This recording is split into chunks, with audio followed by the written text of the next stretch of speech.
It's time for this week's episode of Brandon Sports Talk, featuring in-depth interviews from those who are trending in the world of athletics.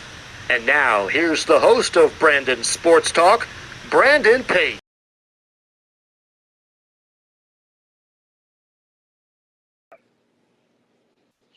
Welcome back to Brandon Sports Talk. In today's episode, I have the privilege to interview the South Carolina Stingrays head equipment manager, James Warden. How are you doing today? I'm good. How are you? I'm doing good. Can you talk about how you knew that you wanted to get started in working in professional sports? I always loved watching sports as a kid, whether it was hockey, baseball, football, kind of anything. And I figured, my best option to enjoy my life was to try and somehow work in it. And luckily, it worked out. Of course, what was that experience like going through school and then getting into working professionally? Um, my school didn't really correlate with.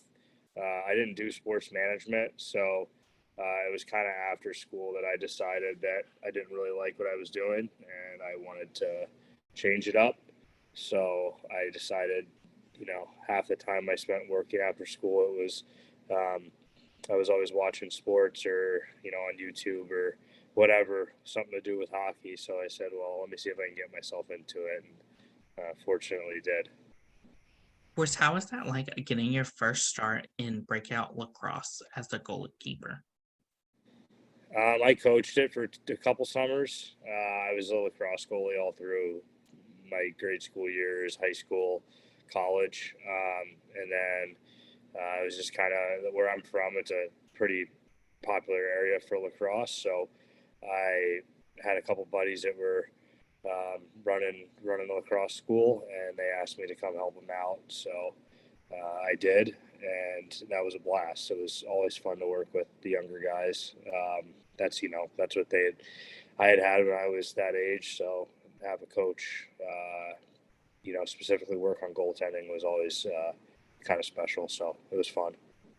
Of course, what was that experience like going to the collegiate level and becoming the head equipment manager for Alaska Argonauts? Um, that was pretty cool. I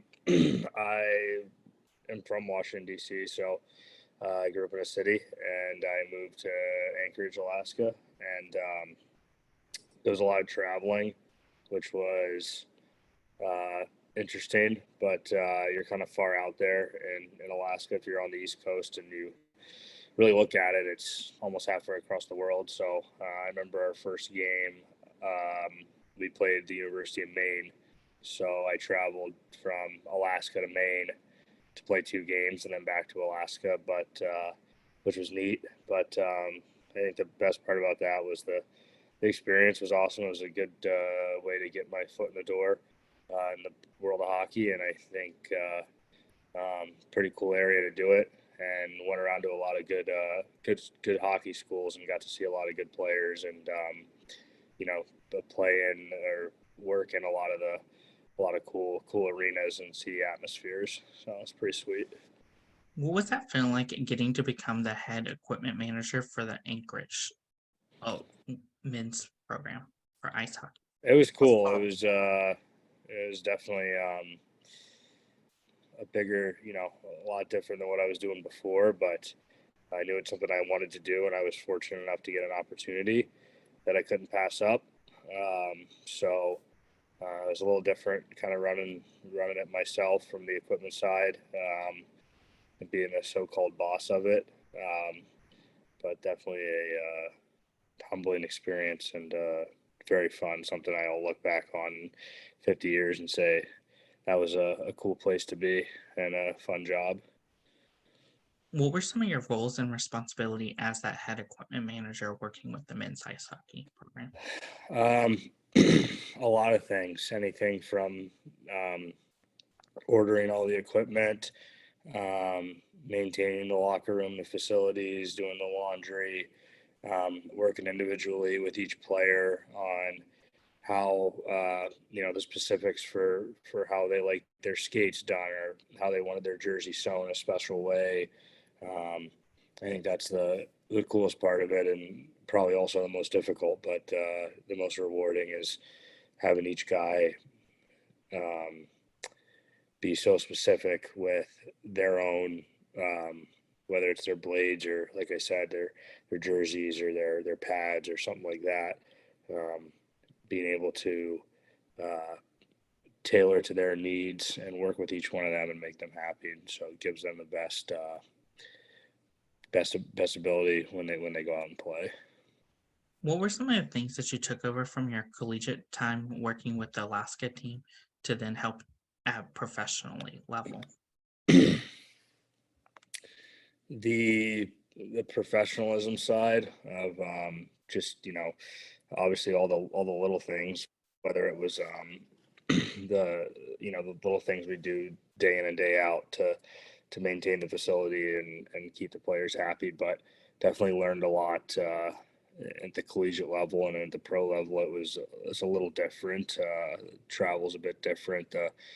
The style of play is a lot different, and the players are a bit more in tune with what they like and what works for them. So I think having it starting at the collegiate level, working with guys, prepared me for the pro level of working with each individual player.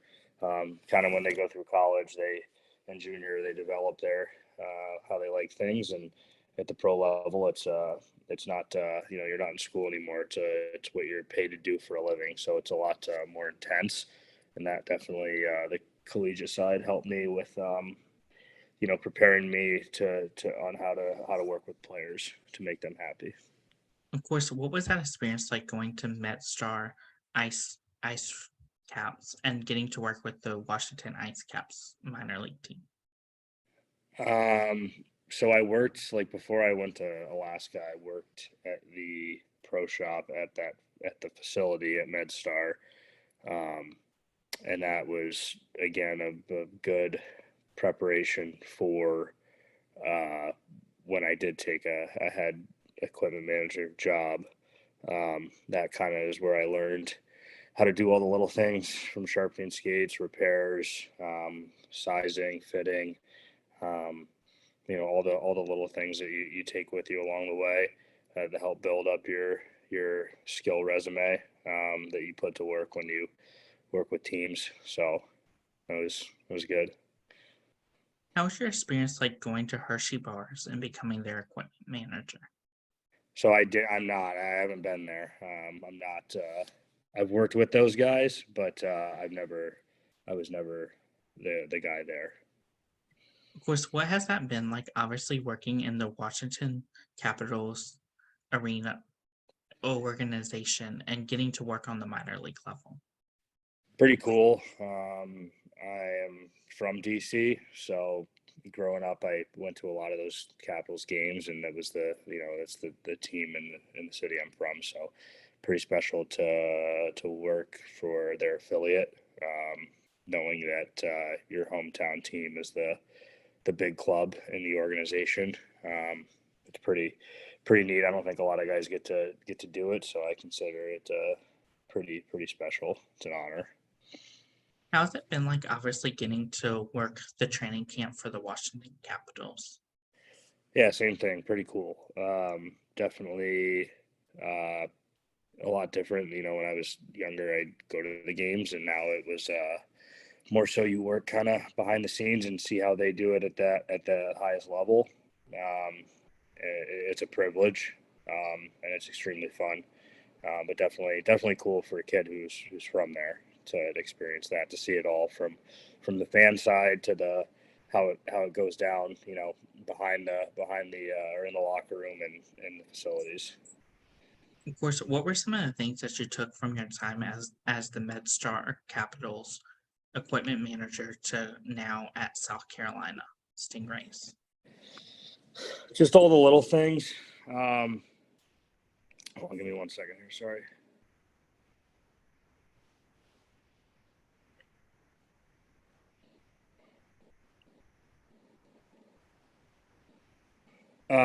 Just all the little things. Like I said before, just the skills you pick up, the things you learn that help you build up your skill set to be prepare you for the job that you have when you take the next step. So I'd say that.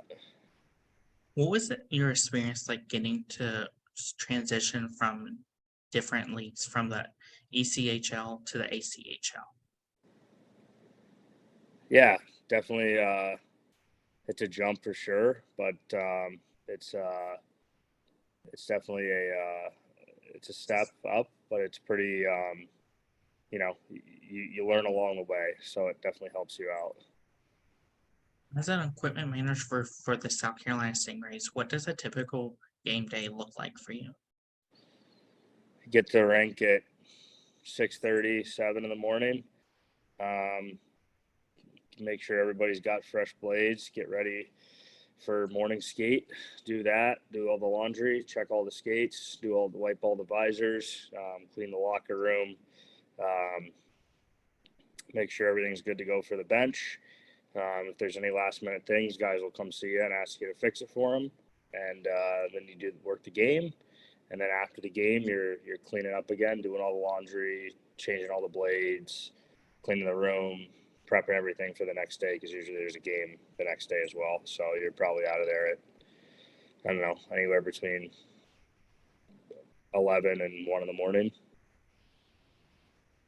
Of course, before the game, during the pregame, what is that like getting prepared to like put out the jerseys for those players to see them when they walk into the locker room? You want to make it look nice. You want them to come in, and the goal is to make sure everything's in place for them, so they don't really have any, they don't have a reason to complain, or you want to make it as nice as possible for them. And that's the whole idea behind the whole thing is, you want to make sure that in those, you do everything all week and every day for these guys, but for those 60 minutes that they're playing, you want to make sure that everything is, um, tailored to their needs so they can perform their best out there. Of course, how is that process like getting to switch the blades in intermissions of the game? It's pretty easy. If a guy needs an edge or loses an edge and needs a blade, they'll come to the bench and say, "Hey, I need blades," and there's a trigger on the back of the blade holder, and you just pop it out, pop the other ones in, and then in between the periods, you'll go back and sharpen the ones that were bad, put them in the case. So in case they lose one again, you always have it ready because you don't want them to miss a shift. As an equipment manager, what is it like seeing those South Carolina Stingrays getting that call up to go to the Washington Capitals? It's awesome. They usually get called up to go to Hershey. They don't really go to the NHL from our level that quick. But to see them get called up, it's awesome. I mean, you're pulling for these guys. They're on your team, and you want them to you want them to do well. And when they get called up, it's rewarding for them.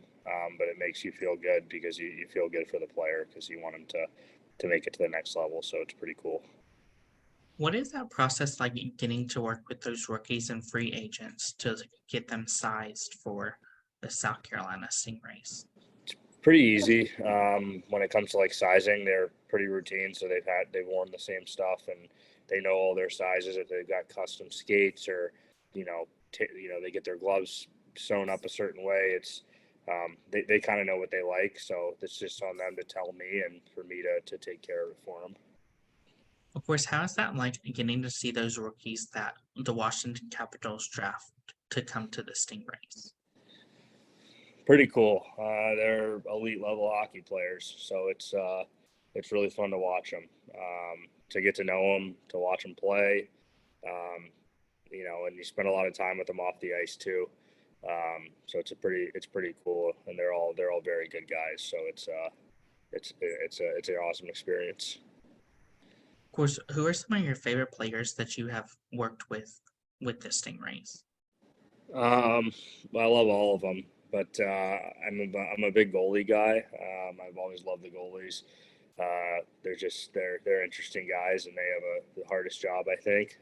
So the goalies I've had through the last 2 years here, Hunter Shepard, Ryan Bednard, Clay Stevenson, Tyler Wall, Garen Bjorklund. Those guys are always, I love them. So I mean, I love all of them, but I've always been fascinated with the goaltending positions when I was a kid. So getting to work with those guys is pretty cool. Of course, what is that experience like getting to work with those goaltenders, but also getting to work with like the forwards? It's cool because you see they battle against each other pretty hard in practice, trying to make each other better, and everybody wants to get better, and they work hard at it. And seeing some of these guys shoot on these goalies and some of the saves they make and some of the goals they score, it's definitely pretty fun. As an equipment manager, what does a home game atmosphere look like for you versus going on the way away to teams like Florida? At home, it's a little more. You want to make sure you take care of the team that's visiting. So if Florida's playing us at home, or any other team, you want to make sure they're taken care of. So you're a little more busy. But when you're on the road, the other teams do your laundry and they restock all the stuff for you. So you really, it's a little bit easier when you're on the road for sure. But it's fun either way. Of course, what is that like? Obviously, having teams like Maine Marliners and Florida Everblades come to your home facility. It's fun. It's pretty cool. I mean, we see Florida a lot when the Mariners come. It's cool. It's always fun for me to get to interact with all the other equipment guys and trainers, athletic trainers as well. We're all pretty close. So when you get to see some of your buddies come into town that you don't see as often as others, it's special.